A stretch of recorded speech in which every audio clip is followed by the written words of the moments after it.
Cold Lake Victim Services is launching its third season of Operation Red Nose. Now, the program provides people who have been drinking a safe ride home during the holiday season. Once again, here is Frazer Snowdon. The Red Nose campaign is set to go for November 29th and continue into the holiday season. The only way to lead partiers home, though, is with your help.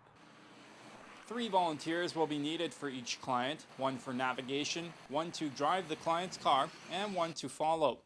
Dave Zimmerman, who is helping with the campaign, says the process to volunteer is simple. There's an application form that can be filled out.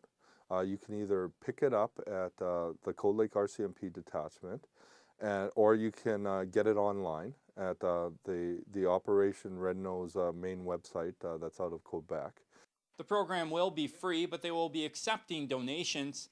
The money raised helps victims of crisis with travel expenses and in other ways. Also, it will go towards teddy bears, journals for the kids, anything that might assist them to lessen the traumatization of them being a victim of crime or tragedy.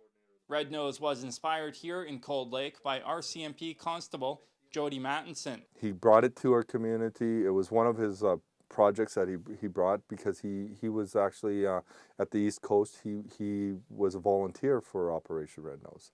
So he brought it here to our community, and we were very thankful for that, actually. The program will run on Fridays and Saturdays from November 29th until December 28th. If you would like more information, visit OperationNezRouge.com. In Cold Lake, Frazer Snowdon, Newcap News. Well, when we think of agriculture, we normally associate it with where our food comes from. But what about our drinks? As Kyle Galver shows us in this week's Ag Report, one local brewery is using locally grown ingredients to make its beer.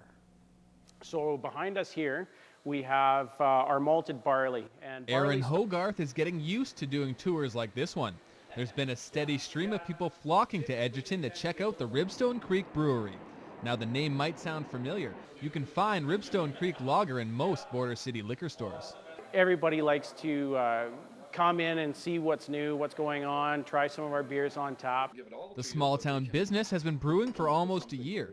President Don Paré says he takes pride in making quality beverages from locally grown ingredients. It's a product made with barley, which most of our malt is grown here in Saskatchewan and Alberta, and is some of the finest malt in the world. Something about taking a product straight from a raw material into a finished product that everybody, who doesn't like beer, right? The craft beer is starting to make its way from small town Alberta to its major cities. We're looking at making a big push into Edmonton and over the winter. And the plan is to keep expanding. The brewery recently released a new ale that's been well received. It has probably about 3-4 times the hops that we typically use in our lager. Still a fairly nice balanced beer, little citrusy, little toffee. Very gratifying to actually talk to people who really enjoy the product and they want to take part in helping local people do something. Despite having the Rangeland Pale Ale come out less than a month ago, Ribstone Creek already has another brew in the works. The seasonal winter warmer comes out just in time for the holidays. Reporting from Edgerton, Kyle Galver, Newcap News.